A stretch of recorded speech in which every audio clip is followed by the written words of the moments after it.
Ó Mãe Santíssima, intercedei por nós para que possamos bem compreender os ensinamentos de vosso Divino Filho, nosso Senhor e Salvador Jesus Cristo, e as explicações dos pais da Igreja.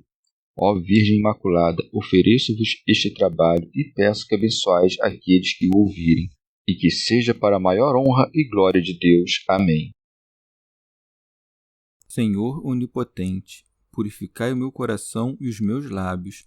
Vós, que purificastes os lábios do profeta Isaías com carvão em brasa, e dignai-vos, por tal modo, purificar-me com a vossa misericórdia, para que possa dignamente anunciar o vosso santo Evangelho. Por Jesus Cristo nosso Senhor. Amém. Senhor, abençoai-me. Que o Senhor resida no meu coração e nos meus lábios, para que anuncie digna e convenientemente o seu Evangelho. Amém. Evangelho de Nosso Senhor Jesus Cristo, segundo São Mateus. Ascendência de Jesus. Livro da origem de Jesus Cristo, filho de Davi, filho de Abraão. Abraão gerou Isaque, Isaque gerou Jacó, Jacó gerou Judá e seus irmãos. Judá gerou Farés e Zara, de Tamar. Farés gerou Esrom, Esrom gerou Arã, Arã gerou Aminadab, Aminadab gerou Naasson, Naasson gerou Salmão, Salmão gerou Boaz, de Raabe, Boaz gerou Jobed, de Rute, Jobed gerou Jessé, Jessé gerou o rei Davi. Davi gerou Salomão, daquela que foi mulher de Urias. Salomão gerou Roboão, Roboão gerou Abias, Abias gerou Asa, Asa gerou Josafá, Josafá gerou Jorão, Jorão gerou Osias, Osias gerou Joatão, Joatão gerou Acais, Acais gerou Ezequias, Ezequias gerou Manassés, Manassés gerou Amon, Amon gerou Josias, Josias gerou Jaconias e seus irmãos por ocasião do exílio na Babilônia. Depois do exílio na Babilônia, Jeconias gerou Salatiel, Salatiel gerou Zorobatel, Zorobatel gerou Abiúde, Abiúde gerou Eliaquim, Eliaquim gerou Azor, Azor gerou Sadoc, Sadoc gerou Aquim, Aquim gerou Eliúde, Eliúde gerou Eleazar, Eleazar gerou Matã, Matã gerou Jacó, Jacó gerou José, o esposo de Maria, da qual nasceu Jesus, chamado Cristo. Portanto, o total das gerações é, de Abraão até Davi, 14 gerações, de Davi até o exílio na Babilônia, 14 gerações, e do exílio na Babilônia até Cristo, 14 gerações. Comentários dos Pais da Igreja. São Jerônimo. Como Mateus significa face do homem, ele começou a escrever sobre Cristo enquanto homem, dizendo: Livro da origem de Jesus Cristo, filho de Davi, filho de Abraão. Rábano Mauro. Com este princípio, deixa manifesto que se propôs de narrar a genealogia de Cristo segundo a carne. Pseudo Crisóstomo. Ele escreveu o Evangelho para os judeus, para os quais seria supérfluo expor a natureza da divindade, que eles conheciam, mas era necessário mostrar a eles o mistério da encarnação. João escreveu o Evangelho com os gentios, que não sabiam se Deus tinha um filho, e foi, por isso, necessário ensinar-lhes antes que há um Filho de Deus, e é Deus, e depois que este Filho de Deus assumiu a carne. Rábano Mauro. Mesmo que a genealogia ocupe uma pequena parte do livro, disse, contudo, livro da genealogia. Com efeito, é costume entre os hebreus colocar como título de seus livros a palavra com que começam, assim como o Gênesis. Comentário de São Tomás de Aquino em forma de glosa. O sentido teria sido mais claro dizendo: este é o livro da genealogia, mas é costume, entre muitos, subentender o pronome demonstrativo, como quando lemos visão de Isaías. Vale dizer, esta é a visão de Isaías. Diz-se genealogia no singular, mesmo que se enumerem sucessivamente muitas genealogias, porque todas se incluem aqui por causa da genealogia de Cristo. São João Crisóstomo, ou denomina este livro Livro da Genealogia, porque este é o ponto mais alto de toda a distribuição e a raiz de todos os bens. Deus ter se feito homem. Feito isto, as demais coisas se seguem racionalmente. Remígio de Auxerre diz Livro da Genealogia de Jesus Cristo, porque sabia que antes se havia escrito Livro da Genealogia de Adão, e iniciou assim para contrapor um livro ao outro, o novo Adão ao velho Adão, já que foi restaurado pelo novo tudo aquilo que o velho havia corrompido. São Jerônimo. Lemos em Isaías: quem narrará sua genealogia? Não concluamos daqui que o evangelista contradiz o profeta por dizer que é impossível expressar o que aquele pôs-se a narrar posteriormente, já que um fala da geração da divindade e outro da sua encarnação. São João Crisóstomo. Não penses tu que ouves ninhariz ao ouvir esta genealogia, porque é fortemente miraculoso ouvir que Deus se tenha dignado a nascer de uma mulher e a ter como progenitores Davi e Abraão. Remígio de Auxerre. Mas, se alguém tiver dito que o profeta aludiu à genealogia da humanidade, não se deve responder à pergunta do profeta dizendo que ninguém o fez, mas sim que pouquíssimos o fizeram, uma vez que Mateus e Lucas o fizeram. Rábano Mauro. Quando diz de Jesus Cristo, expressa sua dignidade real e sacerdotal, pois o soberano Josué, que teve sobre si o presságio deste nome, foi o primeiro que obteve a chefia sobre o povo de Israel depois de Moisés.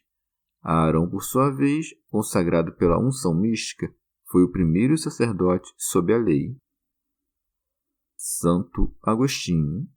O que Deus concedeu àqueles que, pela unção do óleo, foram consagrados reis e sacerdotes, o Espírito Santo concedeu ao homem Cristo, acrescentando uma purificação, pois o Espírito Santo purificou o que da Virgem Maria se formara para ser corpo do Salvador. Esta é a unção do corpo do Salvador, por isso foi chamado Cristo.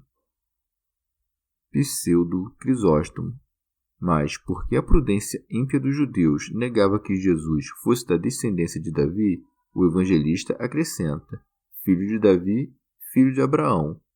Mas não bastaria dizer filho somente de Abraão ou somente de Davi? Não, porque a ambos foi feita a promessa de que deles haveria de nascer o Cristo. A Abraão, no Gênesis: e na tua descendência serão benditas todas as nações da terra. A Davi, no Salmo: um descendente da tua linhagem porei sobre o teu trono.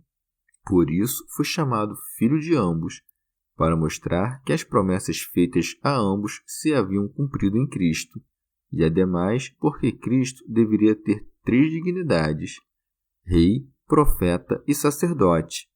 Abraão foi profeta e sacerdote, como lhe disse Deus no Gênesis: toma-me para sacrificar uma vaca de 3 anos. E profeta, segundo o que o Senhor diz sobre ele ao rei Abimeleque, no Gênesis: porque ele é profeta, rogará por ti. Davi foi rei e profeta, mas não sacerdote. Cristo foi, pois, chamado filho de ambos, para que a tríplice dignidade de ambos os pais se reconhecesse nele por direito originário. Santo Ambrósio. Por isso também elegeu 2 autores da linhagem de Cristo, uma que havia recebido a promessa da ligação familiar de todos os povos, outro que havia obtido o oráculo da genealogia de Cristo. E assim mesmo, sendo posterior na ordem da descendência, foi nomeado em primeiro lugar aquele que é mais, porque é mais elevado ter recebido a promessa acerca de Cristo do que aquela acerca da Igreja, a mesma que existe por Cristo, uma vez que o que salva é de condição mais excelente do que aquele que é salvo. São Jerônimo. A ordem dos progenitores está invertida, mas por necessidade, pois se colocasse Abraão em primeiro lugar e depois Davi, teria de repetir outra vez o nome de Abraão para que a série de genealogias fosse enlaçada. Pseudo-Crisóstomo. A outra razão é que a dignidade de rei é maior que a da natureza, e assim mesmo que Abraão tenha vindo antes no tempo, Davi veio antes em dignidade. Comentário de São Tomás de Aquino em forma de glosa. Como, segundo seu título, este livro trata de Jesus Cristo, é preciso saber antes o que devemos pensar sobre Cristo, para que assim possa ser melhor exposto o que nele se diz de Cristo. Santo Agostinho.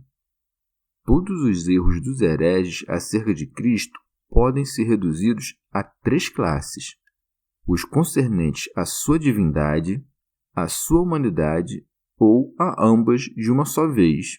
Cerinto e Ebião disseram que Jesus Cristo era apenas um homem. Insistindo neste erro, Paulo de Samosata asseverou que Cristo não existiu sempre, mas que seu princípio data somente de seu nascimento de Maria, pois não crê que seja algo maior que um homem. Esta heresia foi renovada depois por Fotino. Santo Atanásio. O apóstolo João, antecipando desde muito antes, com a luz do Espírito Santo, a loucura deste homem, desperta-o do profundo sono da sua ignorância com a declaração da sua voz dizendo: no princípio existia o Verbo. Logo, ele, que no princípio era com Deus, não teve necessidade, nos últimos tempos, de receber o princípio de sua origem de ser humano. Ademais, diz: e agora, Pai, glorifica-me junto de ti, com aquela glória que tinha em ti antes que houvesse mundo. Que Fotino ouça com atenção que aquele possui a glória antes do princípio dos tempos. Santo Agostinho. A perversidade de Nestório foi afirmar que o engendrado do seio da Virgem Maria foi apenas um homem, a quem o Verbo de Deus não assumiu em unidade de pessoa e união inseparável. Erro que ouvidos católicos de modo algum puderam suportar. São Cirilo de Alexandria. Em sua carta aos Filipenses, diz o apóstolo sobre o unigênito de Deus: existindo na forma de Deus, não julgou que fosse uma usurpação o seu ser igual a Deus. Quem é, pois, aquele que é em forma de Deus? Como se aniquilou e humilhou em forma de homem? Poderão talvez dizer-nos os citados hereges, partindo Cristo em 2, em homem e em verbo, que o homem é o que sofreu o aniquilamento, separando dele o Verbo de Deus. Mas teriam de demonstrar-nos antes em que forma e em qual igualdade com o Pai ele existiu para que suportasse o aniquilamento. Mas nenhuma criatura, compreendida segundo sua própria natureza, é igual ao Pai. Como, pois, uma criatura é dita aniquilada? De que altura desceu para ser homem? Como se entende que tomou a forma de escravo, se não a tivesse desde o princípio? Mas, dizendo eles, o Verbo, existindo igual ao Pai, habitou no homem nascido de mulher, e este é o aniquilamento. Certamente ouço o Filho dizer aos santos apóstolos: se alguém me ama, guardará a minha palavra, e meu Pai o amará, e nós viremos a ele, e faremos nele a nossa morada. Ouves como diz que, naqueles que o amam, coabitarão ele e seu Pai? E crês que dizemos que ele se aniquila, se esvazia e toma forma de escravo, porque faz morada nas almas dos que o amam? E o Espírito que em nós habita, julgais também que realiza o mistério de tomar forma humana? Abade Isidoro. Mas, para não enumerar tudo, falaremos somente do ponto capital e objetivo. É uma sábia e útil disposição e em nada prejudica a natureza inviolável que o que era Deus fale humildemente. Mas, É um mal da mais alta presunção que um homem fale coisas divinas e sobrenaturais, pois, enquanto é lícito ao rei agir de modo humilde, não o é ao soldado emitir vozes imperiais. Se, portanto, Deus se fez humano, também as coisas humildes têm lugar. Se, no entanto, fosse ele um simples homem, as coisas excelsas não o teriam. Santo Agostinho. Alguns fazem de Sabélio discípulo de Noeto, que dizia que Cristo era o mesmo e idêntico Pai e Espírito Santo. Santo Atanásio. Frearei a audácia e o insensato furor deste homem com a autoridade dos testemunhos celestiais, aduzindo, para demonstrar-lhe a pessoa da substância própria do Filho, não os que ele maliciosamente pretende que convenham à humanidade assumida, mas os que, sem o escrúpulo do entendimento ambíguo, confessam unânimes que competem à sua divindade. Lemos no Gênesis que Deus disse: façamos o homem à nossa imagem e semelhança. Eis que ele fala no plural, façamos, indicando sem dúvida a quem a fala é dirigida. Pois, se fosse apenas um, o texto diria que o fez à sua imagem, mas, havendo outro, claramente se mostra que também foi feito à imagem deste.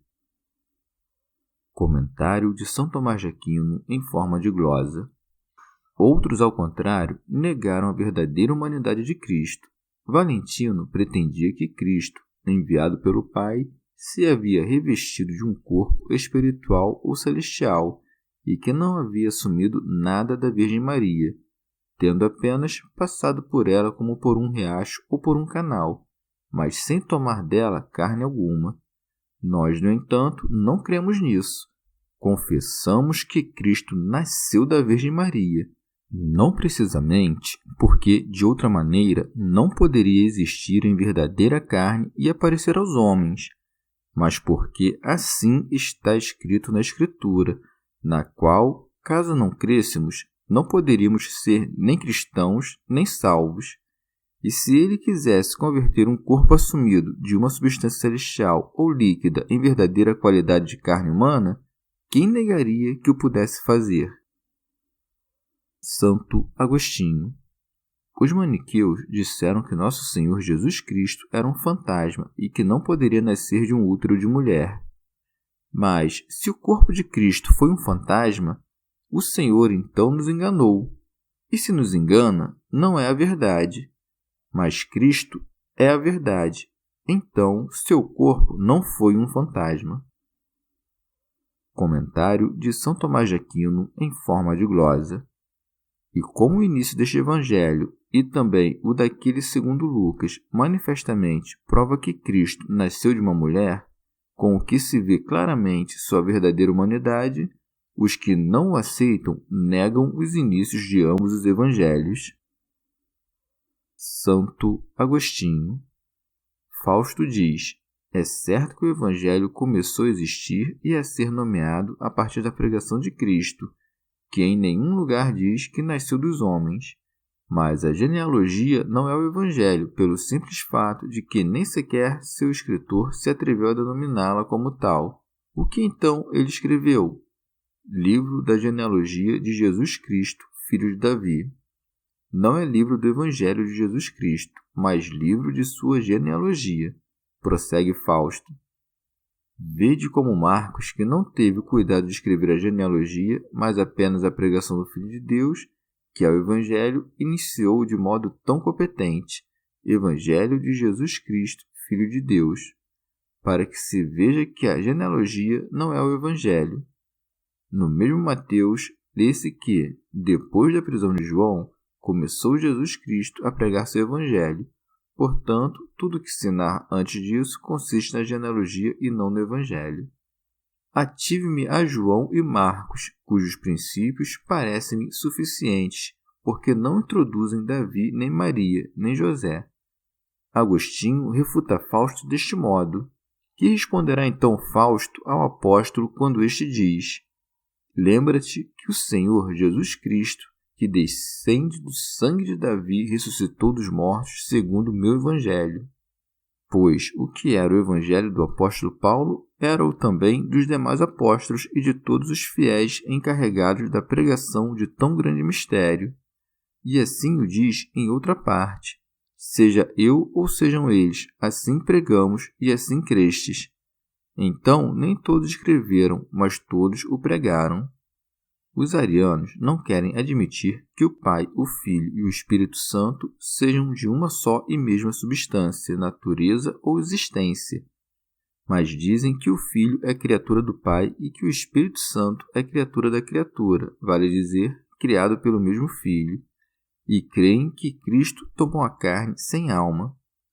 Mas João declara que o Filho não somente é Deus, mas da mesma natureza que o Pai, já que, depois de haver dito "e o Verbo era Deus", acrescenta: todas as coisas foram feitas por ele, de onde fica claro que aquele por quem todas as coisas foram feitas não foi ele mesmo feito, e se não foi feito, não foi criado, e assim é da mesma natureza que o Pai, pois toda natureza que não é Deus é criatura. Não compreendo em que nos favoreceu a pessoa do mediador não redimindo a melhor parte de nós, e assim assumindo só a carne que, separada da alma, nem sequer pode sentir tal benefício.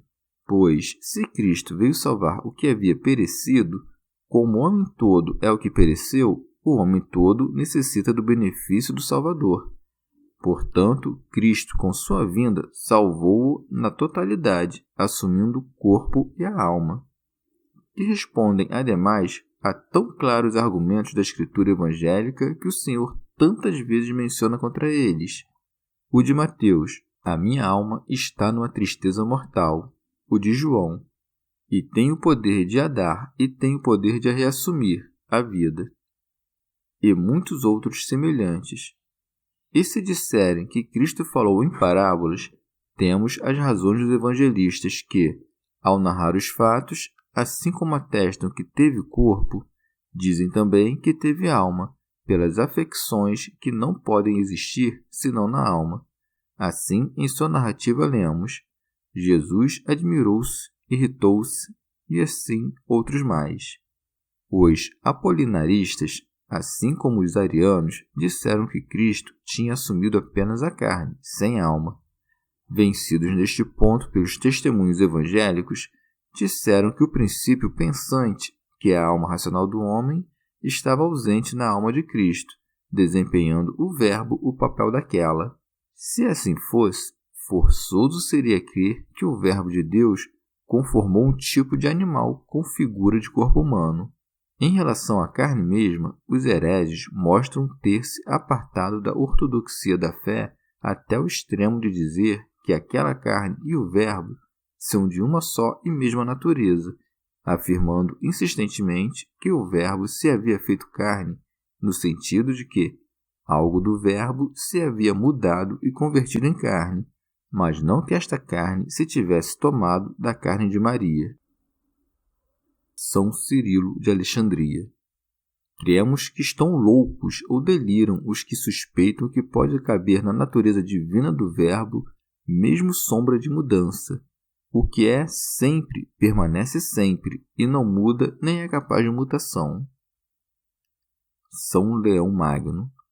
Não dizemos que Cristo é homem de sorte que lhe faltasse algo pertencente à natureza humana, ou a alma, ou a inteligência racional, ou a carne, que, segundo eles, não foi tomada de mulher, mas feita do Verbo convertido e mudado em carne. Estes são 3 erros dos hereges apolinaristas, que apresentaram depois 3 fases distintas. Eutiques escolheu o terceiro erro dos apolinaristas e, depois de ter negado a realidade da carne humana e da alma de nosso Senhor Jesus Cristo, sustentava que em Cristo não havia mais que uma só natureza, como se a divindade mesma do Verbo se tivesse convertido em carne e alma, e que o nascimento, o crescimento e os demais atos da vida do ser concebido fossem somente propriedade da essência divina, que nada disto podia receber em si sem a realidade da carne, uma vez que a natureza do unigênito é a natureza do Pai, é a natureza do Espírito Santo, simultaneamente impassível e eterna. Mas, ainda que este herege se tenha distanciado da perversa doutrina de Apolinário, para não ver-se obrigado a admitir que a divindade sente como qualquer ser passível e mortal, atreve-se, por outro lado, a dizer que há uma única natureza do Verbo encarnado, vale dizer, do Verbo e da carne, com o qual, indubitavelmente, incorre na loucura dos maniqueus e de Marcião, e crê que todos os atos de Nosso Senhor Jesus Cristo não tinham senão uma falsa aparência, e que seu próprio corpo, com o qual se manifestou aos olhos que o viram, não era um corpo humano real, mas apenas a aparência de um corpo. Atrevendo-se Eutiques a sustentar na Assembleia dos Bispos que antes da encarnação houve em Cristo duas naturezas, mas depois da encarnação apenas uma, houve necessidade de insistir com solícitas interrogações que ele desse razão de sua fé. Penso que, ao se expressar assim, tinha ele a persuasão de que a alma assumida pelo Salvador antes de nascer da Virgem Maria habitou nos céus. Mas isto não é tolerável para a inteligência e ouvidos católicos, porque o Senhor, ao descer dos céus, nada trouxe consigo de sua condição, nem assumiu alma que houvesse existido antes, nem carne que não fosse do corpo de sua mãe. Daí se conclui que aquilo que fora condenado antes, com muita razão em Orígenes, isto é, a afirmação segundo a qual nossas almas possuem não só múltiplas, mas maravilhosas ações antes de serem inseridas nos corpos, forçosamente deve ser corrigido com firmeza em Eutiques. Remígio de Auxerre. Os evangelistas destroem todas estas heresias no início de seus evangelhos, pois Mateus, ao narrar sua genealogia por gerações sucessivas de reis dos judeus, manifesta que ele é verdadeiramente homem e que teve verdadeira carne. Semelhantemente faz Lucas ao descrever sua estirpe e dignidade sacerdotal. Marcos, por sua vez, também, quando diz princípio do Evangelho de Jesus Cristo, Filho de Deus, e também João, ao começar, no princípio existiu o Verbo, manifestando que, antes de todos os séculos, ele foi Deus junto de Deus Pai. Santo Agostinho. O evangelista Mateus mostra ter se proposto narrar a genealogia de Cristo segundo a carne e inicia por sua genealogia, Lucas apresentando-no mais como sacerdote para a expiação dos pecados, não revela sua genealogia desde o início de seu evangelho, mas sim desde o batismo de Cristo, onde João dá testemunho dele dizendo: Eis o que tira o pecado do mundo. Ademais, na genealogia de Mateus se dá a conhecer que Cristo nosso Senhor tomou sobre si nossos pecados, mas na genealogia de Lucas se dá a conhecer a abolição de nossos pecados por ele. É por isso que Mateus traça a genealogia descendo de Adão a Cristo, e Lucas ascendendo de Cristo a Adão. Mas, ao descrever em ordem descendente a genealogia humana de Cristo, Mateus inicia desde Abraão. Santo Ambrósio. Abraão foi o primeiro que mereceu o testemunho da fé, porque creu em Deus e lhe foi tido em conta para a justiça. Assim também deveu ser indicado como fundador da linhagem de Cristo, porque mereceu primeiro a promessa da instituição da Igreja por estas palavras: e na sua descendência serão benditas todas as nações da terra. E a Davi, por sua vez, foi concedido que Jesus fosse chamado filho seu, reservando-se-lhe esta prerrogativa, que desde ele se começasse a contar a genealogia do Senhor. São João Crisóstomo. O evangelista Mateus, querendo gravar na memória a genealogia do Senhor segundo a carne pela série de seus antecedentes, começando por Abraão, diz: Abraão gerou Isaque. E por que não menciona Ismael gerado primeiro? E em seguida, Isaque gerou Jacó. E por que não diz Esaú, que era o primogênito? Porque, pela linhagem destes, não poderia chegar até Davi. Glosa de São Tomás de Aquino. Todavia, inclui na genealogia, junto de Judá, todos os seus irmãos, porque Ismael e Esaú não permaneceram no culto do verdadeiro Deus, e os irmãos de Judá formaram parte do povo de Deus. E por isso cita nominalmente Judá, porque dele e não dos outros descendeu o Salvador. Em cada um dos ascendentes de Cristo, não só devemos ter em conta o sentido histórico, mas também o alegórico e o moral. A alegoria, naquilo em que cada um dos pais prefigura o Cristo. A moralidade, porque a partir de cada um deles se edifica em nós alguma virtude, seja pela significação do nome, seja pelo exemplo. Assim, Abraão prefigura Cristo em muitos lugares, sobretudo no nome, porque Abraão significa pai de muitos povos e Cristo é pai de muitos fiéis. Abraão, ademais, saiu de sua família para viver em terra estranha, e Cristo, tendo abandonado o povo judeu, saiu em direção às nações estrangeiras por meio de seus apóstolos. Remígio de Auxerre. Jacó significa o que faz cair ao chão, e de Cristo se diz: e abateste debaixo de mim os meus adversários. Jacó gerou Judá e seus irmãos. Pseudo Crisóstomo. E nosso Jacó gerou 12 apóstolos no espírito, não na carne, na palavra, não no sangue. Mas Judá significa o que confessa, pois era a imagem de Cristo, que haveria de confessar seu Pai por estas palavras: graças te dou, ó Pai, Senhor do céu e da terra. Glosa de São Tomás de Aquino. Em sentido moral, Abraão significa para nós a virtude da fé por seu exemplo, lendo-se sobre ele. Abraão creu em Deus e lhe foi tido em conta para a justiça. Isaac significa esperança, porque se traduz por riso, pois foi a alegria de seus pais. Mas a esperança é, semelhantemente, nossa alegria, porque nos faz aguardar os bens eternos e alegramo-nos com eles. Logo, Abraão gerou Isaac, porque a fé gera esperança. Jacó, por sua vez, significa caridade. A caridade, com efeito, abraça as duas vidas, a ativa por amor do próximo e a contemplativa pelo amor de Deus. A vida ativa está figurada em Lia, a contemplativa em Raquel. Lia significa a que trabalha, pois é ativa no trabalho. Raquel significa tendo visto o princípio, pois pela vida contemplativa o princípio, isto é, Deus, é visto. Jacó nasce, portanto, de dois pais, porque a caridade nasce da fé e da esperança, pois amamos aquilo em que cremos e aquilo que esperamos.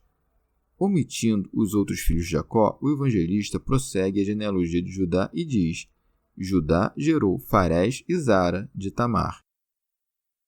Santo Agostinho.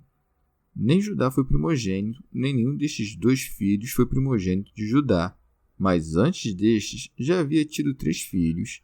Estes, assim, foram colocados na série das genealogias para que se chegasse por meio deles até Davi, e de Davi até a meta da narrativa. São Jerônimo. É de notar na genealogia do Salvador que não se nomeia nenhuma das santas mulheres, mas sim aquelas que a Escritura repreende, a fim de que aqueles que vieram por causa dos pecadores, nascendo de pecadores, apagasse os pecados de todos.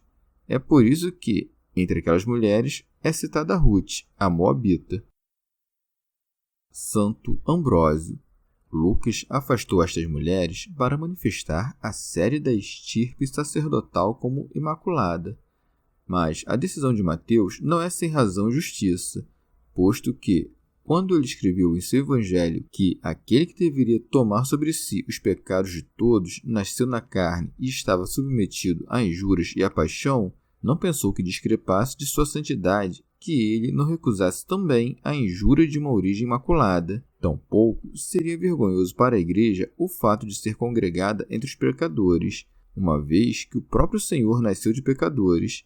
Por fim, para que os benefícios da redenção pudessem ter início com seus próprios antepassados, e para que não se creia que a mancha da origem possa ser impedimento para a virtude, nem que algum insolente se gabe de sua nobreza.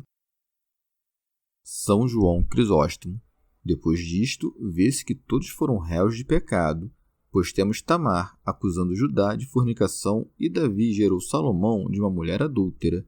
Se, no entanto, a lei não foi cumprida pelos maiores, nem pelos menores, assim todos pecaram, e fez-se necessária a presença de Cristo. Santo Ambrósio.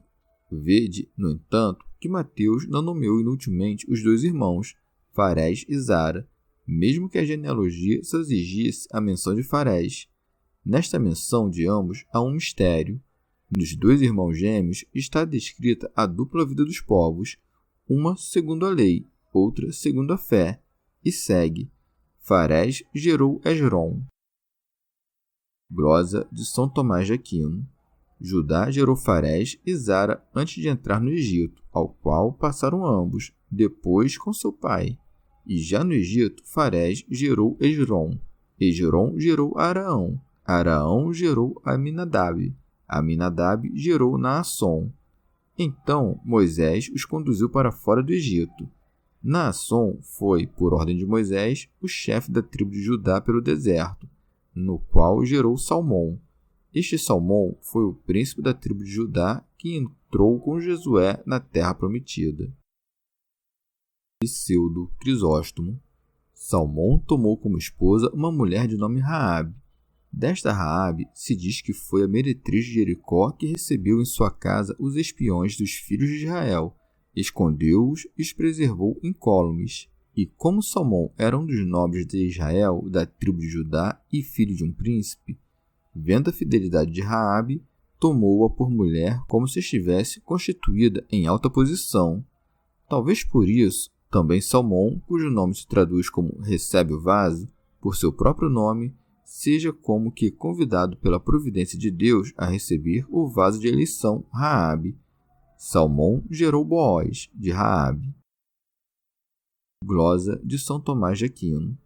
Este Salmão gerou daquela Raabe, na terra prometida, Boaz. Boaz gerou Jobed, de Ruth. Pseudo Crisóstomo. Julguei supérfluo expor como Boaz tomou por mulher uma moabita, Ruth, sabendo todos o que a Escritura diz sobre estes, no livro de Ruth. Diremos apenas que Ruth, como prêmio de sua fé, casou-se com Boaz, porque renegou os deuses de seus pais e escolheu o Deus vivo. Boaz, recompensando esta fé, recebeu-a por mulher para que, de tal união santificada, nascesse a descendência real. Santo Ambrósio. Mas como Ruth, que era estrangeira, casou-se com um judeu? E por qual razão o evangelista julgou que deveria mencionar na genealogia de Cristo esta união que a lei designava como adúltera? Parece disforme que o Salvador proceda de uma genealogia ilegítima, a não ser que acudamos à sentença do apóstolo. A lei não foi feita para o justo, mas para os injustos. Ruth é um grande exemplo para nós, pois nela estamos prefigurados todos nós que entramos, recolhidos dentre os gentios, na Igreja do Senhor. São Jerônimo. Ruth, a moabita, realiza ademais o vaticínio de Isaías, quando diz: Enviai o cordeiro dominador de Petra, do deserto, a montanha da filha de Sião. Jobed gerou Jessé. Glosa de São Tomás de Aquino. Jessé, pai de Davi, tem dois nomes e com maior frequência é chamado Isai. Mas, como o profeta não o chama de Isai, mas de Jessé, dizendo: sairá uma vara do tronco de Jessé, o evangelista pôs Jessé para mostrar o cumprimento daquela profecia em Maria e em Cristo. Jessé gerou o rei Davi. Jessé vale dizer incenso. Com efeito, se servirmos a Deus com amor e temor, haverá em nosso coração uma devoção que oferece a Deus um suavíssimo incenso queimado no fogo e no desejo de nosso coração. Mas depois que o homem se fez servo idôneo e sacrifício agradável a Deus, segue-se que seja Davi, isto é, de mão forte, e que, assim como Davi travou o combate corajosamente contra seus inimigos e fez dos idumeus seus tributários, submeta, pela palavra e pelo exemplo, os homens carnais a Deus. O evangelista termina a série de genealogia de Cristo no segundo período, que compreende os reis e começa por Davi. Davi gerou Salomão, daquela que foi mulher de Urias. Santo Agostinho. Nas genealogias enumeradas por Mateus é anunciada a tomada por Cristo de todos os nossos pecados, e por isso descende de Davi por Salomão, com cuja mãe aquele pecou. Lucas ascende até Davi por Natã, profeta do qual Deus se serviu para castigar o pecado daquele, porque na genealogia traçada por Lucas é anunciada a expiação dos pecados. No entanto, foi necessário dizer o nome do profeta para que não se julgasse que este e o filho de Davi são a mesma pessoa, quando na verdade é outra, mesmo que sejam chamados pelo mesmo nome. Santo Ambrósio. Mas a excelência do santo Davi sobre todos está em ter se reconhecido homem e em haver procurado lavar com lágrimas de penitência o pecado de haver roubado a mulher de Urias. Com isto, mostra que ninguém deve confiar na própria virtude, porque todos temos um grande inimigo, invencível para nós sem a ajuda e o favor de Deus. Encontrarás, muitas vezes, em personagens ilustres, graves pecados, como prova e ensinamento de que, como homens, se renderam à tentação, para que nunca se julgassem por suas qualidades eminentes mais que homens. Pseudo Crisóstomo. Salomão se traduz como o pacífico, porque, estando submetidos e pagando tributos todos os povos limítrofes, teve um reinado pacífico. Salomão gerou Roboão. Roboão significa pela multidão do povo, porque a multidão gera sedição. Pecados cometidos pela multidão quase sempre permanecem impunes. O pequeno número de outra parte é o mestre da disciplina. Segue. Roboão gerou Abias. Abias gerou Asa. Asa gerou Josafá. Josafá gerou Joroão. Joroão gerou Osias. Santo Agostinho. Não sem razão foram eliminados dentre os demais reis Ocosias, Joás e Amazias, já que sua impiedade continuou sem que houvesse intervalo. Salomão, de outra parte, foi deixado no reino por mérito de seu pai, Roboão, por sua vez, por mérito de seu filho. Aqueles três, agindo malignamente, foram eliminados da série dos reis. Com efeito, é exemplo da perdição de uma família quando a malignidade se manifesta continuamente. Osias gerou Joatão, Joatão gerou Acás, Acás gerou Ezequias. Glosa de São Tomás de Aquino. Ao qual, como não tivesse filhos, foi dito: põe em ordem as coisas da tua casa, porque vais morrer. E chorou, não porque desejasse maior longevidade, pois sabia que Salomão agradou o Senhor por não ter pedido mais anos de vida, mas porque temia que a promessa de Deus não se cumprisse, pois era da linhagem de Davi, pela qual haveria de vir o Cristo, e ele próprio se encontrava sem filhos. Ezequias gerou Manassés, Manassés gerou Amon, Amon gerou Josias, Josias gerou Jeconias e seus irmãos por ocasião do exílio na Babilônia. Pseudo Crisóstomo. Esta série de reis não se acha assim posta no livro dos reis, no qual a ordem é esta: Josias gerou Eliaquim, chamado depois Joaquim, e Joaquim gerou Jeconias. Mas Joaquim foi riscado do número dos reis por não ter sido constituído rei pelo povo de Deus, mas pelo poder do faraó. Com efeito, se foi justo apagar 3 reis da genealogia pela mistura com a família de Acabe, por que não seria justo que, semelhantemente, Joaquim, a quem o faraó fizera rei pela força hostil, também o fosse? E assim Jeconias, filho de Joaquim, neto de Josias, uma vez excluído o pai da categoria dos reis, é posto em seu lugar, como se fosse filho de Josias. São Jerônimo. Ou de outro modo, deve saber-se que o primeiro Jeconias é o mesmo Joaquim e o segundo é o filho, não o pai, e que o nome do primeiro se escreve com K e M, e o segundo com CH e N, escrito que, por erro dos copistas e pela distância temporal, confundiu depois os escritores gregos e latinos. Remígio de Auxerre. É Ezequias, o Senhor forte, o Senhor confortou, segundo o texto de João. Tende confiança, eu venci o mundo. É Manassés, o que esquece facilmente ou esquecido. Não se guardará mais lembrança de nenhuma das iniquidades que cometeu. É Amon, o fiel, justo é o Senhor em todos os seus caminhos. É Josias, onde está o incenso do Senhor. Posto em agonia, orava mais instantemente. Rábano Mauro. O salmista atesta que o incenso significa oração, dizendo: suba direta a ti a minha oração, como incenso, ou a salvação do Senhor, segundo Isaías. Mas a minha justiça durará para sempre, e a minha salvação de geração em geração. Pseudo Crisóstomo. Depois da deportação, o evangelista põe primeiramente Jeconias entre as pessoas privadas, como se também ele fosse uma pessoa privada. Santo Ambrósio, do pau de Jeremias. Inscrevei este homem nos registros genealógicos dos reis desta maneira: varão sem sucessores, com os dias repletos de desastres. Com efeito, não sairá da sua linhagem varão que se sente sobre o trono de Davi. De que modo é dito pelo profeta que ninguém da descendência de Jeconias reinaria? Se Cristo reinou e Cristo é da descendência de Jeconias, o profeta mentiu. Mas neste ponto o profeta não nega a descendência de Jeconias, e por isso Cristo é de sua descendência. E que Cristo tenha reinado não vai contra o profeta. Com efeito, não reinou ele pela dignidade secular. Ele mesmo, pois, disse: o meu reino não é deste mundo. Depois do exílio da Babilônia, Jeconias gerou Salatiel. Pseudo Crisóstomo.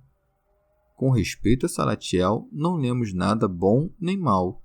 Contudo, supomos que tenha sido um homem santo e, no cativeiro, supomos que constantemente suplicou a Deus por causa da calamidade que recaiu sobre Israel, e que por isso foi chamado Salatiel, que significa súplica de Deus. Salatiel gerou Zorobatel, que se traduz por corrente posposta, ou da mistura, ou, aqui, doutor da Babilônia. Li, mas não sei se é verdade, que tanto a linhagem sacerdotal quanto a real estavam unidas em Zorobabel, e que foi por meio dele que os filhos de Israel regressaram ao próprio país, pois, em uma discussão entre três personagens que defendiam suas opiniões, venceu Zorobabel, que dizia ser a verdade a mais forte das coisas, e graças a isto, Dario permitiu que os filhos de Israel voltassem ao seu país, e por isso, depois desta providência divina, foi justamente chamado Zorobabel, o doutor da Babilônia. Com efeito, qual doutrina é maior que mostrar que a verdade é a soberana de todas as coisas? Glosa de São Tomás de Aquino. Mas isto parece contradizer a genealogia que se lê no livro das Crônicas, segundo a qual Jeconias gerou Salatiel e Fadaia gerou Zorobabel, e Zorobabel Messulam, Ananias e Salomim, irmãs destes. Mas sabemos que as crônicas foram muito alteradas por erros dos copistas. Daí as muitas e intermináveis questões que ocorrem sobre genealogias e que o apóstolo nos manda evitar. Também pode dizer-se que Salatiel e Fadaia são uma mesma pessoa com dois nomes, ou que eram irmãos e tiveram filhos de um mesmo nome, ou que o historiador seguiu a genealogia de Zorobabel, filho de Salatiel. Desde Abiúde até José, não encontramos genealogia nas crônicas, mas lemos que há muitos outros anais entre os hebreus que se chamam Palavras dos Dias, e que Herodes, rei estrangeiro, mandou queimar para que a genealogia dos reis se confundisse. Talvez José tivesse lido ali os nomes de seus pais, ou os retivera de qualquer modo na memória, de maneira que o evangelista pôde saber a série de sua genealogia. É de notar, no entanto, que o primeiro Jeconias se traduz como ressurreição do Senhor, e o segundo como preparação do Senhor. Ambos convêm ao Senhor Cristo, que diz: Eu sou a ressurreição e a vida, e também vou preparar um lugar para vós. Salatiel, isto é, Deus é minha petição. Pai Santo, guarda em teu nome aqueles que me deste. Rábano Mauro. Mas vejamos a significação em sentido moral destes ascendentes do Senhor. Depois de Jeconias, preparação do Senhor, segue Salatiel, Deus minha petição, porque o que está preparado não busca nada senão Deus. Mas, novamente, ele se faz Zorobabel, vale dizer, professor da Babilônia, isto é, dos homens terrenos, aos que faz conhecer que nosso Pai é Deus, é o que significa Abiúde. E, então, aquele povo reergueu-se dos vícios, de onde segue-se Eliaquim, que se traduz por ressurreição, e igualmente o ajudado a bem agir, que quer dizer Azor, faz-se Sadoc, o justo, e então diz o amor do próximo fiel. Ele é meu irmão, que significa Aquim, ou pelo amor de Deus, que se traduz por Eliúde, meu Deus. Logo vem Eleazar, Deus que me ajuda, porque reconhece que Deus é quem o ajuda. O fim para qual tende é revelado por Matã, que é dito dom ou que doa. Espera, com efeito, o Deus doador. E assim como lutou no princípio e lançou os vícios sob seus pés, assim também lutará no fim da vida, e se fará Jacó, e assim chegará a José, isto é, o aumento das virtudes. Comentário de São Tomás de Aquino em forma de glosa. Depois de todas as genealogias, o evangelista põe a genealogia de José, esposo de Maria, em virtude da qual todas as outras são introduzidas, dizendo: E Jacó gerou José. São Jerônimo. O imperador Juliano nos objeta aqui a discordância dos evangelistas, porque Mateus chama José de filho de Jacó e Lucas, filho de Eli. Ele ignora, sem dúvida, que é costume da Escritura chamar de pai o que o é por natureza, e o que é, segundo a Deus ordena a Moisés no Deuteronômio, que se um irmão ou parente morre sem filhos, outro irmão ou parente tome a viúva do defunto para dar-lhe descendência. Este ponto foi largamente debatido pelo cronista africano e por Eusébio de Cesareia. Eusébio de Cesareia. Matã e Melque tiveram, cada um, em tempos diferentes, um filho da mesma mulher, chamada Jéssica. Matã, descendente de Davi por Salomão, a havia tomado primeiro por mulher e, deixando um filho chamado Jacó, morreu. Como a lei não vetava que a viúva se casasse com outro, Melque, da mesma origem de Matã, da mesma tribo, ainda que não fosse da mesma família, tomou por mulher a viúva de Matã, do qual teve outro filho chamado Eli. E assim, Jacó e Eli, de pais distintos, foram irmãos do mesmo ventre. O primeiro destes, Jacó, tomando conforme a lei a viúva de seu irmão, morto sem filhos, gerou José, seu filho segundo a natureza. Por isso lemos: E Jacó gerou José. Mas, segundo a lei, José também é filho de Eli, cuja mulher seu irmão Jacó havia tomado para dar-lhe descendência. Assim, encontramos correta e completa a genealogia que enumera Mateus e a que descreve Lucas, que, com a expressão mais adequada, designou a sucessão legal estabelecida em favor do defunto como uma certa espécie de adoção, tendo o bom cuidado de não nomear ninguém como tendo sido gerado em uma sucessão deste tipo. Santo Agostinho. Ele é mais convenientemente chamado de filho por aquele que o adotou do que se fosse chamado de gerado por aquele de cuja carne não saiu. Assim, quando Mateus disse, ao iniciar a genealogia, e Abraão gerou Isaque, e ao terminá-la em José, Jacó gerou José, mostrou claramente que está falando de seu pai segundo a ordem da natureza, por quem José não foi adotado, mas gerado. Ainda que Lucas dissesse que José foi gerado por Eli, tal expressão não nos deveria perturbar. Com efeito, não é absurdo dizer que alguém que adotou um filho gerou-o não pela carne, mas pela caridade. Eusébio de Cesareia. Mas não se pense que tenhamos inventado esta opinião de modo arbitrário, ou que ela careça de qualquer autoridade, mas os parentes de nosso Salvador, segundo a carne, nos-la transmitiram por tradição, seja pela intenção de dar a conhecer um tão importante nascimento, seja para ensinar bem, segundo a verdade, aquilo que aconteceu. Santo Agostinho. Com razão, Lucas, expondo a genealogia de Cristo, não desde o início do Evangelho, mas desde o seu batismo, e apresentando-no de preferência como sacerdote para a expiação de nossos pecados, se encarregou de narrar sua origem pela adoção legal, porque pela adoção somos feitos filhos de Deus, crendo no Filho de Deus. Mas pela genealogia carnal, relatada por Mateus, vemos de preferência que o Filho de Deus foi feito homem por nós. Lucas nos mostra suficientemente a razão pela qual chama José de filho de Eli, pois José foi adotado por Eli, quando chama Adão de filho de Deus pela graça, a mesma que ele perdeu depois pecando, quando Deus o estabeleceu no paraíso tal como um filho. São João Crisóstomo.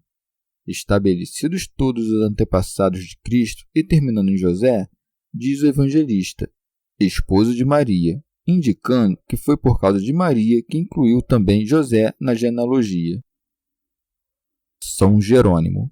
Quando ouvires a palavra marido, que não se introduza em ti a suspeita de que tenha tido conjunção carnal, mas lembra-te do costume das Escrituras, segundo o qual as mulheres prometidas em casamento são chamadas esposas, e os homens prometidos em casamento, marido.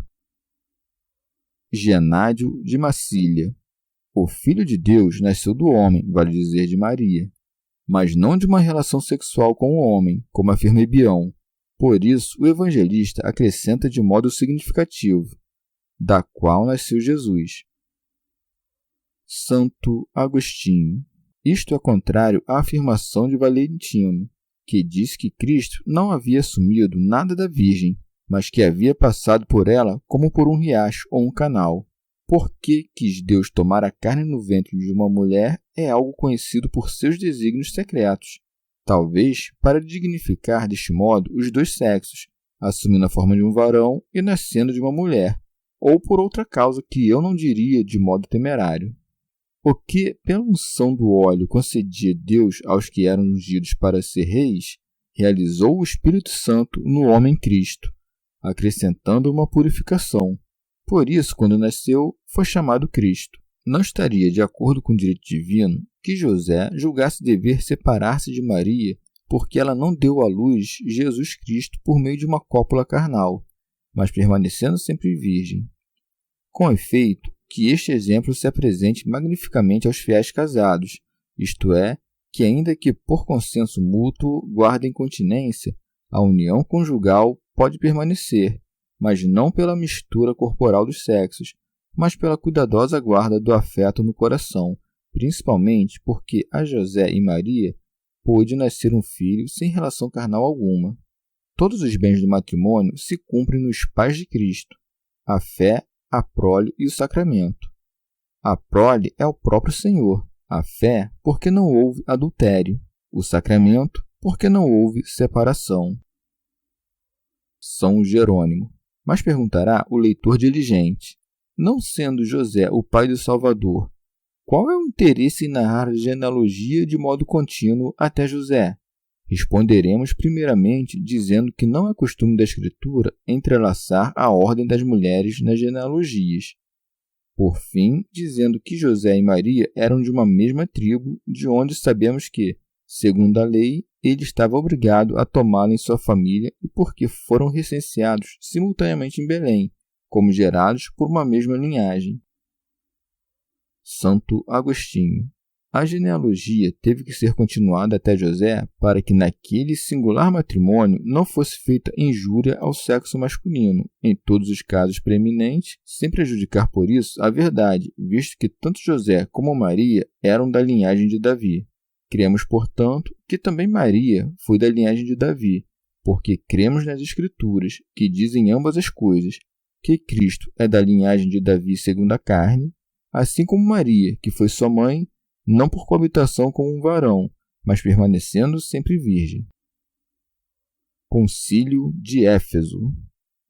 Devemos nos precaver contra o erro de Nestório, que diz: Quando a Escritura divina tem de falar sobre o nascimento de Cristo, que é da Virgem Maria, ou sobre sua morte, nunca lhe dá o nome de Deus, mas o de Cristo, Filho ou Senhor, 3 termos significativos das duas naturezas, que por vezes se referem à natureza divina, outras à humana, e algumas a ambas de uma só vez. Aqui está uma prova. Jacó gerou José, o esposo de Maria, da qual nasceu Jesus, chamado Cristo. Deus, o Verbo, não necessitou de um segundo nascimento de mulher para existir. Santo Agostinho. Mas não foi uma pessoa o Filho de Deus e outra o Filho do homem, mas uma mesma pessoa, Cristo, Filho a um só tempo de Deus e do homem. Assim como em um mesmo indivíduo uma coisa é a alma e outra coisa é o corpo, no mediador entre Deus e os homens, uma coisa foi o Filho de Deus e outra o Filho do homem. Digo outra coisa pela diferença de natureza, não pela unidade de pessoa. Mas objeto herege.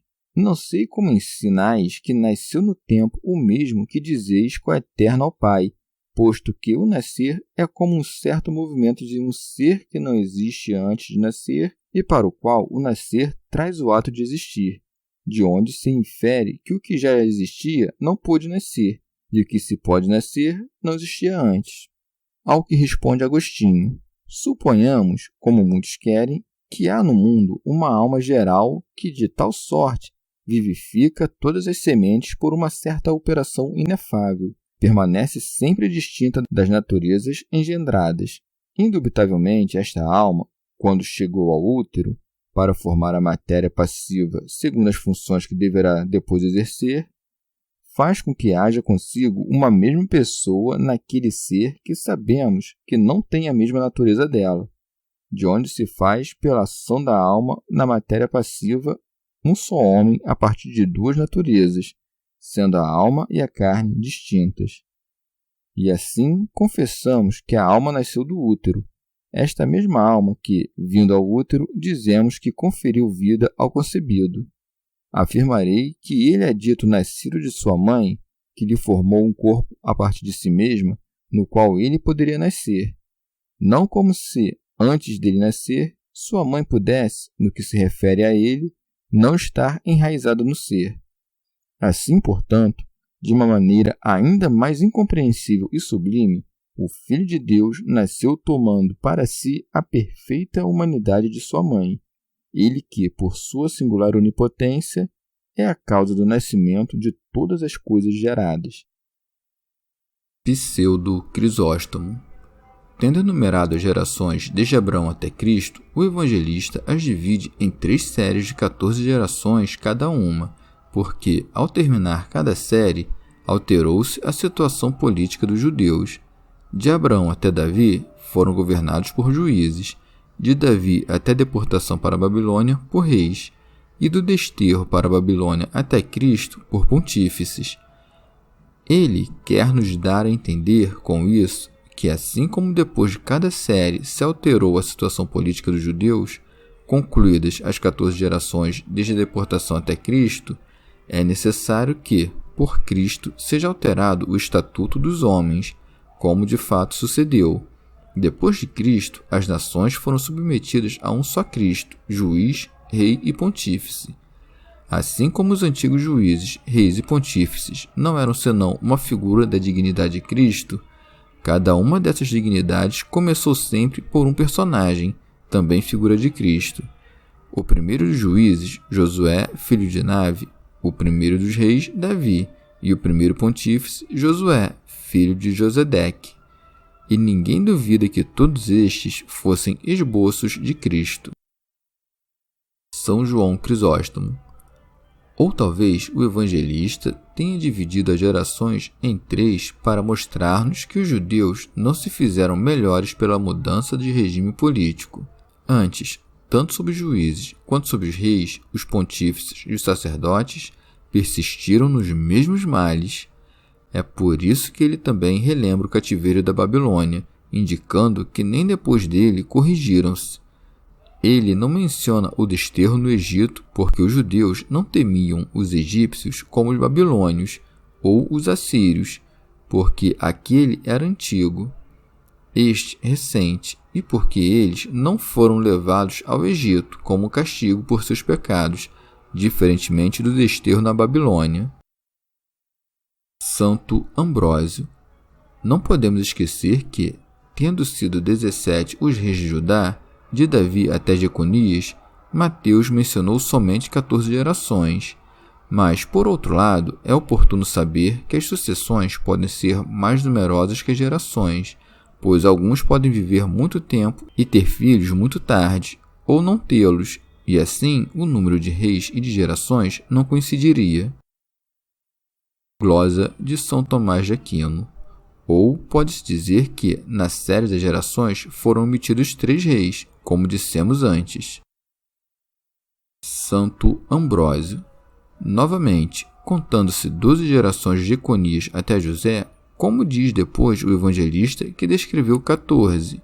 Se observarmos atentamente, encontraremos também aqui as 14 gerações. Até José, contam-se 12, a 13ª é Cristo, e houve, como testemunha a história, 2 Joaquins, isto é, 2 Jeconias, o pai e o filho. Não tendo suprimido nenhum dos dois, mas computando ambos, isto é, incluindo-se Jeconias, o menor, completam-se as 14 gerações. Pseudo Crisóstomo. Ou se conta no Evangelho 2 vezes o mesmo Jeconias, uma antes da deportação, outra depois. Este Jeconias, apesar de ser um só, passou por 2 condições. Foi rei antes da deportação, nomeado pelo povo de Deus. Após o desterro, transformou-se em pessoa privada. Por isso, conta-se entre os reis antes da deportação como o rei que era, e depois da deportação entre os particulares. Santo Agostinho. Ou entre os progenitores de Cristo, conta-se 2 vezes Jeconias, por quem se verificou, de certo modo, um afastamento em direção às nações estrangeiras, pois foi conduzido à Babilônia. Quando uma linha se desvia da retidão para afastar-se na direção oposta, torna-se um ângulo. Aquela parte que está no ângulo é numerada 2 vezes, e assim ele prefigura o Cristo, que migraria da circuncisão à incircuncisão e que seria a futura pedra angular. Remígio de Auxerre. Por isso, dividiu as gerações em séries de 14 cada uma, porque o número 10 significa o Decálogo, e o número 4 significa os 4 livros do Evangelho, mostrando nisto a conformidade da lei com o Evangelho. Repetiu 3 vezes o número 14 para ensinar-nos que a perfeição da lei, da profecia e da graça consiste em crer na Santíssima Trindade. Glosa de São Tomás de Aquino. Pode também dizer-se que, com este número, significa-se a graça septiforme do Espírito Santo, e que, ao duplicá-lo, significa-se que esta graça é necessária para a salvação do corpo e da alma. Assim, pois, a genealogia de Cristo se divide em 3 séries de 14 cada uma, a primeira desde Abraão até Davi, inclusive, a segunda de Davi até a deportação para a Babilônia, não incluindo nela Davi, mas sim a deportação, e a terceira da deportação até Cristo, na qual, se admitirmos que Jeconias está contado outra vez, deve-se incluir a deportação. Na primeira série de 14, significam-se os homens antes da lei, e são compreendidos todos os progenitores de Cristo que viveram sob a lei natural, Abraão, Isaque e Jacó até Salomão. Na segunda, os homens sob a lei, pois todos os reis que nela são mencionados estiveram sob a lei. E na terceira, os homens da graça, que termina em Cristo, doador de toda a graça, na qual se verificou a liberação do cativeiro da Babilônia, que significa a liberação do cativeiro efetuada por Cristo. Santo Agostinho. Apesar de ter distribuído as gerações em séries de 14 cada, não diz logo que todas somam 42, porque um dos progenitores, Jeconias, é contado 2 vezes. Por isso, as gerações não são 42 da soma de 3 vezes 14, mas 41. Mateus, que se havia proposto apresentar-nos Cristo como rei, contou, pois, 40 homens na série das gerações, porque este número significa o tempo em que, Neste mundo, devemos ser governados por Cristo com disciplina severa, a qual é indicada por aquela vara de ferro de que falam os salmos. Tu as governarás com vara de ferro. E a razão pela qual esse número significa esta vida temporal e terrena é óbvia, pois as estações do ano são 4, e 4 são também os pontos cardeais que limitam a superfície do globo: Oriente, Ocidente, Norte e Sul. O número 40 é formado por 4 vezes 10, sendo que o próprio número 10 é formado de números que vão aumentando de 1 a 4. Glosa de São Tomás de Aquino. Pode-se também dizer que o número 10 se refere ao decálogo e o 4 à vida presente, que se passa ao longo de 4 estações. Ou o número 10 pode significar o Antigo Testamento, o número 4, o Novo. Remígio de Auxerre.